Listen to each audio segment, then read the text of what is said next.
So, we just had the go home episode for Monday Night Raw before Crown Jewel on Saturday. I have a few thoughts on it and I'm going to share them with you. My name is Andy and I am a wrestling fan from Ghana, West Africa. If you do like the content on this channel, then please do subscribe. Hit the notification bell right next to it to be notified whenever I post a new video, and hit the like button. Now let's dive into it. So let's start with the first segment, which was Jimmy and Jey, the Usos, reunited, kind of trying to hash things out. I like what they did, especially with Jey in this segment, because he's very cognizant of the fact that, yeah, we may be cool again, but not everything is fixed between you and I. And I'm definitely not all the way cool with Roman just yet, even though we are fighting against Solo Sikoa and his version of the Bloodline. I was not expecting Solo and his version of the Bloodline to show up and attack the Usos, which was quite funny to me. The funniest thing that happened though was when Jacob Fatu was just standing there like that, and once Solo did this motion, how he just woke up, it almost reminded me of Festus, Lugallos, when he was playing the Festus character, and he would wait for the bell to ring and then he would just snap into this different version of himself that was just very violent. Same thing, and it was so funny. And yeah, that was a very brutal chair spot that Jey delivered to Jacob. That was, I don't know how Jacob survived that and then tried to come at them again before eating super kicks from the brothers. But it's great to see these two brothers back together again, slowly building our way towards Survivor Series and not Crown Jewel, even though the Usos will be teaming up with Roman Reigns to face Solo Sikoa and two other members of Bloodline 2.0. I don't know who it's going to be. I will go in depth into it in my predictions video for Crown Jewel, which will come out on Thursday. Next, we had the match between Sheamus and Ludwig Kaiser. And, well, it was enjoyable. Only match of the night to have a clean finish, mind you. That's besides the point. It's a joy to see Sheamus perform every time these days in the ring. Then we had the conversation with Sami Zayn and Jey Uso, and the rather very hurtful line that Jey delivered to Sami towards the end by saying that Sami wasn't family. Now, yeah, this one cut deep. You could see the heartbreak on Sami Zayn's face. Man, I could feel it. But also, it was a very stark depiction of what the family system is like, especially when it becomes extended family. There's not even nuclear family stuff. And if you're an African fan, you definitely know what that is like. You know, the African system with the extended family system. There are certain family members you try to get away from, but at the end of the day, you're tied to them. And at the end of the day, you meet them somewhere. The most unfortunate case is funerals. That being said, of course, Jay's predicament is very interesting here because he's tied to family. Sami Zayn is not, you know. And I feel that Jay could have had a nicer way to say, Sami, this is my family. You are family too, not by blood, but by love. But you're not tied to it the way I am, you know. And that's where the dichotomy is. That's where the difference is between Sami and Jey. Jey is actually tied to this stuff and can't run away from it because there's adverse effects away from camera even. But Sami can thrive on his own, you know. He was part of the original bloodline. He was the honorary Roos and whatnot. But he can actually choose to stay away. It's like that one family friend who is there for you with everything, even though they don't need to be. It's kind of a similar deal here. And I love that even though Jey could have had a nicer way to break to Sami that I have to deal with this because I'm tied to it, rather than say that you are not family. It depicts real life. You know, we say things in real life that we wish we could take back, but in wrestling it could end up awkwardly because by the time Jey decides I'm going to apologize to Sami, guess what? Sami may accept the apology but later turn on Jey. Something that may happen down the road, and I will get to that point, but we'll see. We had a match between Zelina Vega and Ivy Nile that was teased with an interaction between the two women on last week's Monday Night Raw. I think Zelina Vega is actually overdue a World Championship match against Liv Morgan because I remember they teased this somewhere early in the year before the whole Rhea angle and everything. They teased it, so I wonder why we never really got a follow-up, unless I'm mistaken and I've forgotten that Zelina did get a championship match. I want to think she did, but she should have had another one, at least, is what I'm saying. At some point, she has to be a women's world champion. Then we had the Seth Rollins Bronson Reed segment. Seth was in a bit of a cherry mood.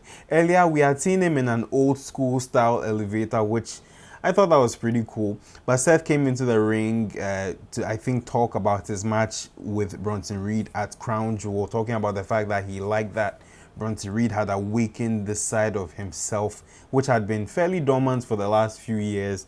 Then Bronson Reed shows up on the screen and is like, hey, I'm not allowed in the arena, but I'm in the parking lot. And he and Seth go on to have a brawl. The most interesting thing I find here is that Seth would stomp Bronson Reed onto the hood of the car, and Bronson Reed would still stare and be able to lay out Seth Rollins and eventually deliver a Death Valley driver into tables. I know everyone is talking about that spot where Seth removed his jacket to reveal another jacket. That's like Sting when he removed his mask to reveal himself as Sting. Then the segment with R-Truth and the Alpha Academy and Miz, who suddenly seems to be apologetic because he's afraid of the Wire 6. It's kind of logical. Why wouldn't he do that? I love how Truth was playing his dumb version, which is, oh, everything's happy-go-lucky. Oh, I don't hold any grudges against you, only to slap Miz square in the face. Brilliant. Then wish Miz luck against the Wyatt 6, and then meet Pete Dunne and go like, hey, Butch,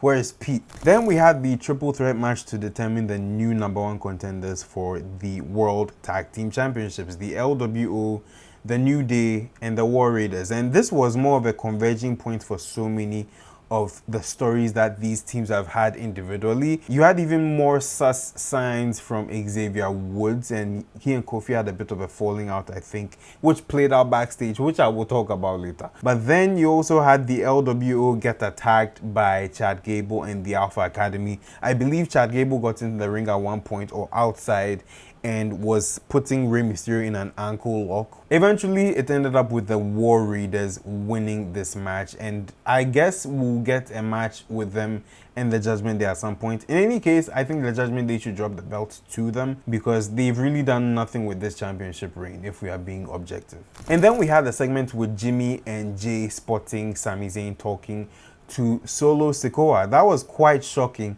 That definitely did sow a seed of doubt within myself that, oh man, what if Sami Zayn turns on the OG bloodline and turns heel? Because really, Sami Zayn's trajectory as a babyface, where else does it go from here? That's something I've really had to question in maybe the last few months, especially with the hate he was getting during the end of his Intercontinental Championship run, where people were calling him Sammy Hogan and whatnot. But here's the thing, I don't think Sami Zayn would want to side with the same people that immediately started to brutalize his best friend Kevin Owens. And boy oh boy, when I say I don't know how bad Kevin Owens' crash out is going to be when he sees his best friend involving himself in the Bloodline saga again, not as an independent party, but siding with either one of these two, it's going to be chaotic. We saw what he did to Cody, we saw what he did to Randy.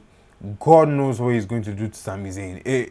I dread it, actually. And then we had Dominic Mysterio in the main event facing off against this mystery former World Heavyweight Champion that Adam Pearce had been talking about, who turned out to be, of all people, Damian Priest. Now, earlier in the night, we had seen Finn Balor be a little opposed to this whole situation. Finn is starting to show signs of defection from Judgment Day. I want to see where this goes. I do think it should be a slow burn. It shouldn't be a very quick departure. But that being said, Finn did not show up for this match at all. He was nowhere to be found. And even though Dominic didn't want anybody else to get involved in this match, Raquel got involved, Liv got involved, Carlito got involved, JD McDonough got involved, and eventually Dominic Mysterio picked up a surprise win over Damian Priest.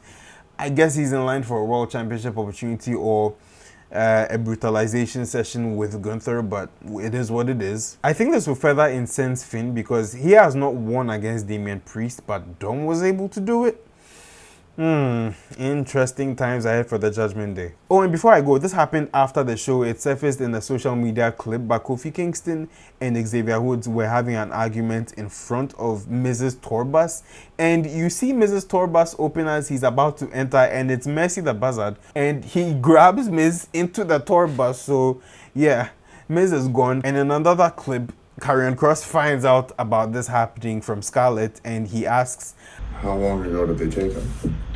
I don't know, like 20 minutes or so. 20 minutes?